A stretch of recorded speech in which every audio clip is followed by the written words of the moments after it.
মামলায় স্থগিতাদেশ দিল না সুপ্রিম কোর্ট।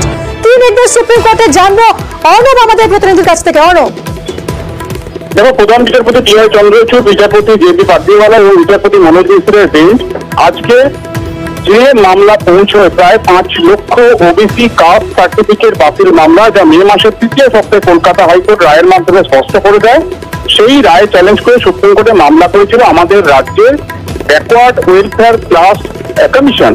অর্থাৎ সরাসরি রাজ্য সরকার এই এসএলপি সুপ্রিম কোর্টে দায়ের করেনি, অর্থাৎ রাজ্য সরকার সরাসরি এই মামলায় ছিল না, ছিল রাজ্যের আর্টিকেল 2 এর অথরিটি হিসেবে ব্যাকওয়ার্ড ক্লাস কমিশন।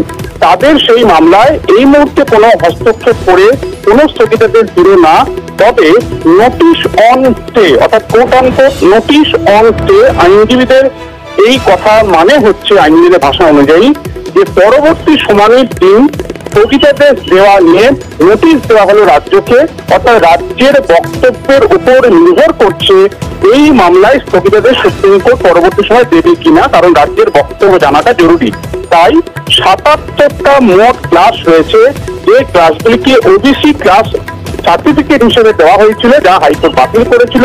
তার মধ্যে 37টা এমন কমিউনিটি রয়েছে যে 37টা কমিউনিটির ওবিসি কাস্ট সার্টিফিকেট দেওয়ার ক্ষেত্রে কোনো প্যারামিটার মানা হয়নি বলে কলকাতা হাইকোর্টের অভিযোগ ছিল। সেই অভিযোগ আজ সুপ্রিম কোর্টেও মূল মামলাকারীরা করেন এবং এই 37টা কমিউনিটির ক্ষেত্রে না হয়েছে কোনো সার্ভে, না হয়েছে কোনো বাড়ি বাড়ি কোনো সমীক্ষা, তাদের পপুলেশন কত নির্দিষ্টভাবে 3টে ক্যাটাগরি বা কমিউনিটির কথা উল্লেখিত হয় সুপ্রিম কোর্টে, গোলদার, গোরাখান এবং আরো কয়েকটি কমিউনিটি।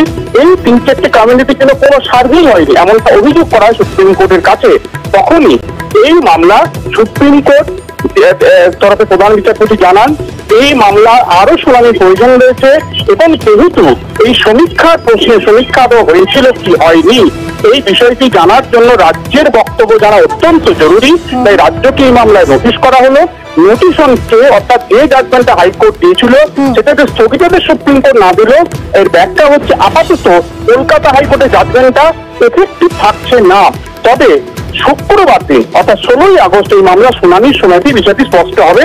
তার আগে রাজ্যকে আগামী সোমবার 7 দিনের মধ্যে হলফনামা দিয়ে এই বক্তব্য বা ক্লারিফিকেশন গুলো দিতে হবে, অবস্থানটা স্পষ্ট করে জানাতে হবে যে 77টা ক্লাসকে যে ওবিসি কাস্ট সার্টিফিকেট দেওয়া ইস্যু করা হয়েছিল তার মধ্যে 37টা নিয়ে যে নির্দিষ্টভাবে অভিযোগ, সেই 37টা কমিউনিটির জন্য রাজ্যে কি কোনো সার্ভে হয়েছিল, হয়ে থাকলে কিভাবে হয়েছিল এবং তার মেটেরিয়াল অর্থাৎ তার কোনো নথি যদি থেকে থাকে সেটাও হলফনামার আকারে রাজ্য জানাবে এবং রাজ্যের